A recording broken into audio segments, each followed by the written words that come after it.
Amigos y amigas de Buenas Ideas Educativas, qué gusto encontrarnos en este espacio en las redes una vez más. En esta ocasión vamos a hablar sobre un tema muy importante del mes de agosto, mes patriótico, pero también al inicio vamos a hablar del 2 de agosto. Para mí es un honor tener a alguien que sabe mucho sobre la historia del Aymara, sobre la historia de la educación en Bolivia. Gilata Salvador, licenciado Salvador, qué gusto tenerte en este espacio.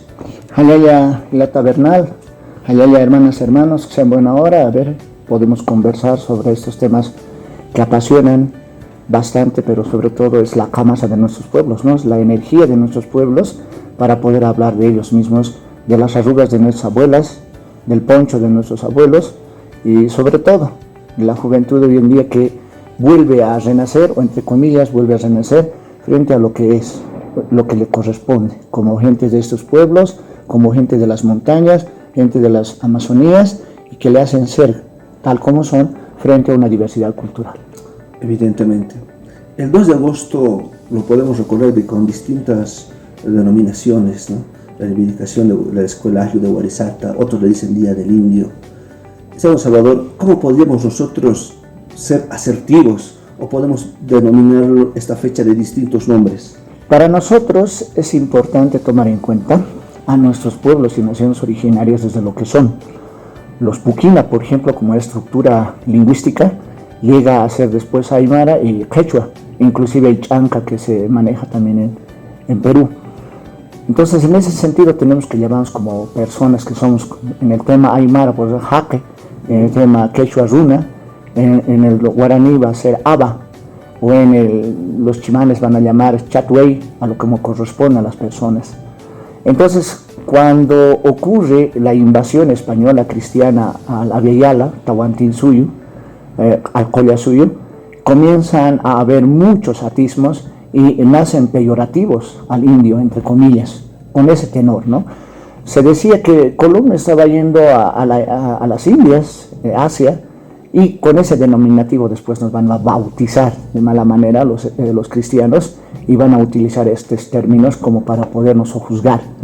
Lo que hay que tener bien en claro es que la categoría indio para nosotros es una cuestión de reivindicación, es un aspecto político, lo podríamos decir, frente a ellos que lo hemos denominado los chapetones, los criollos, o como algunos les llaman los caras, digamos, ¿no?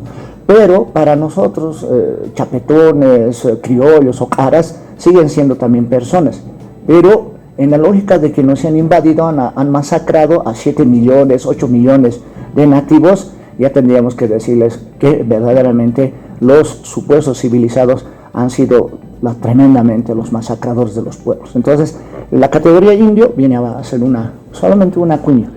En ese sentido, ¿cómo nosotros podríamos entender el proceso educativo para el indio dentro de la historia de la educación boliviana ya dentro del siglo XIX, siglo XX? Me comentabas que encontrábamos interesantes escritos que solamente incorporan, todos sabemos, al blanco, al criollo. ¿Cómo entendemos entonces nosotros, hermanos salvadores?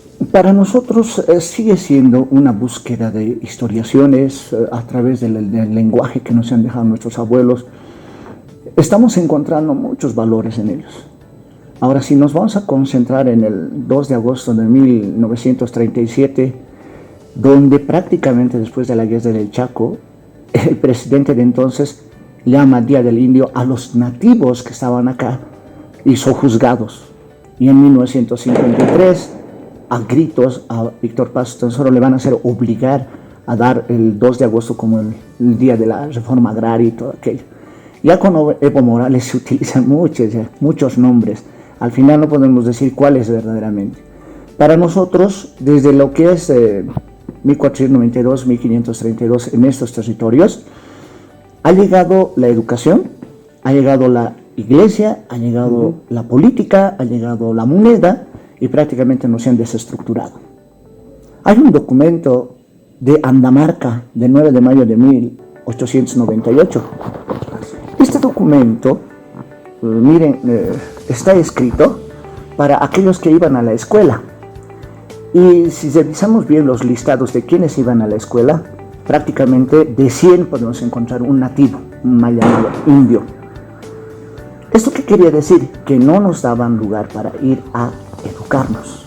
Para lo peor, en este documento de Andamarca claramente los profesores o el regente decía que todos tienen que ir a misa y solo a oír misa, ni siquiera a participar. También decían, los que están en la escuela tienen que hablar sabiendo o no sabiendo el castellano, o serán castigados. Y en una categoría utilizan ellos, ¿no? El que no sabe la lección, dice por ejemplo uno de los puntos número 3, será castigado con 3 azotes en el culo pelado. Así. Entonces esta educación, ¿para quién era?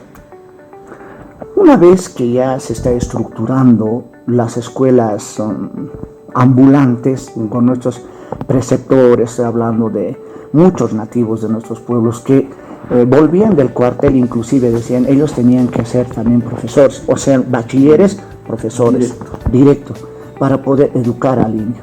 Pero los valores que se estaban dando no eran simplemente para endiosar a Europa como tal, digamos, desde un conocimiento de como que ellos eurocentrista, civilizatorio.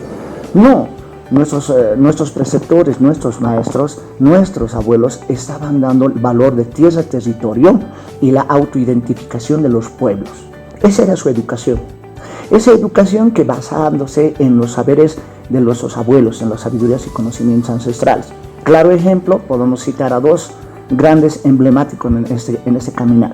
Avelino Siñani, el 2 de agosto de 1937, van a fundar la Escuela Indigenal de Huarizata, y el 8 de agosto de esos mismos años está fundándose la Sociedad República del Collasuyo con Leandro Eduardo Nina Crespi. ¿Y que ellos pregonaban? Pregonaban la identificación del nativo, del aymara, del quechua, frente a lo que ellos habían denominado el abuso de los que han venido supuestamente a civilizarnos. Con todo esto, podríamos decir nosotros que simplemente el 2 de agosto, como antes se hacían las fiestas en las comunidades, siguen haciendo. De hecho, yo mañana me estoy yendo a mi comunidad, a Pachiri, vamos a participar en el desfile, vamos a participar en sus actividades, dándole lugar al indio, entre comillas, dándole lugar al campesino, como le dicen. Por eso que le han llamado este día, le llaman reforma agraria, le llaman Día del Campesino, le llaman la abolición del pombiaje, le van a llamar N nombre. Uno le va a llamar simplemente, ¿no?, Huarizata, que por cierto hasta me caeré yo con él. ¿Por qué? Huarizata le da lugar a Avelino Siñani y a otros emblemáticos, en este caso incluso aparece Elizardo Pérez y aparece Leandro Nina Crespi.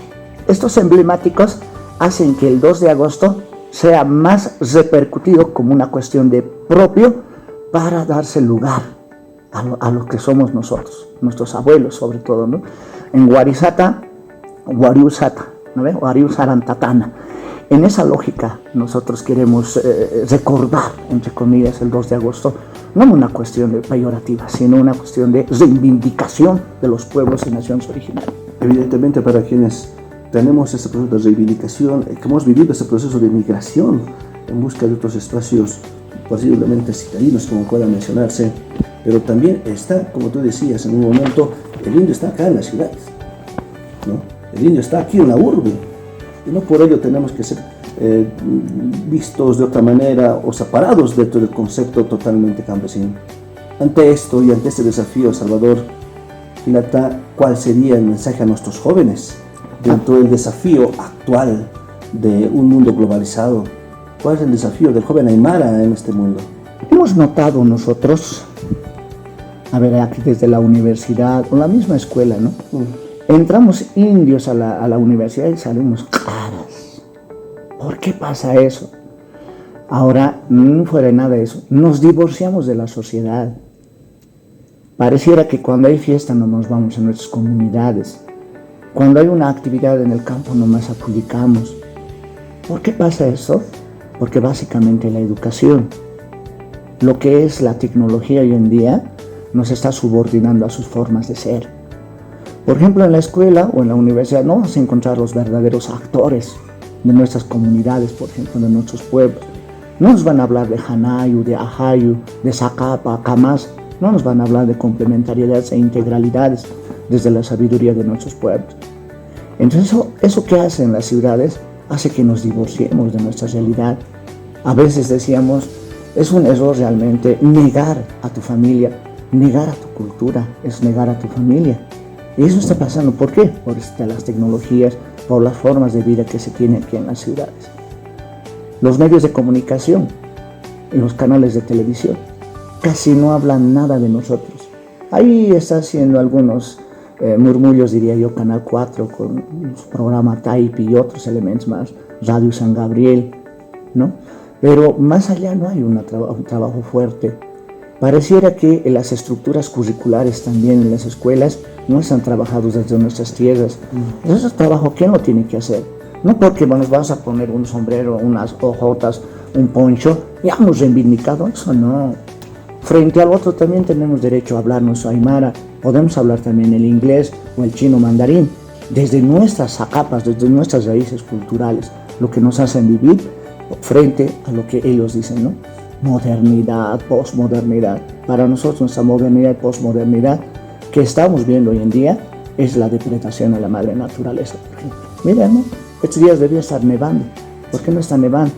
La gente está preocupada en las comunidades. ¿Qué vamos a sembrar? Vamos a sembrar, pero la tierra no está bien. No hay lluvia. Camacha en Isa. Fácil nomás dicen aquí en la ciudad. Campesinos, patas rajas. Si el campo no produce, la ciudad no come. Así de clarito. Pero eso no quiere decir que vamos a volver 10.000 años atrás o 150.000 años. No. Estoy hablando de los huizcachanes, que tienen más de 170.000 años, desde nuestras existencias. No es solamente una cuestión hormonal.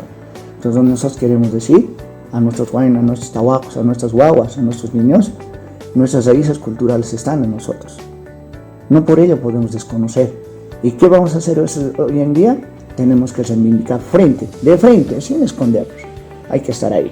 Y si nos vamos a poner una corbata y un saco, igual en Aymara también podemos hablar, ¿sí? No tiene que haber, en tiene que haber. Muchísimas gracias por acompañarnos, amigos y amigas. Importante la reflexión. Buenas ideas educativas, también tocando temas de estructura social, de reivindicación, de autoconcepto de nosotros ante el mundo actual. Para nuestros jóvenes, para los padres que tienen niños y orientarlos a nuestros ancestros, a nuestras raíces, importante. Será hasta otra oportunidad. Muchísimas gracias, Salvador, por acompañarnos. Allá, hermanos. Hasta otra oportunidad.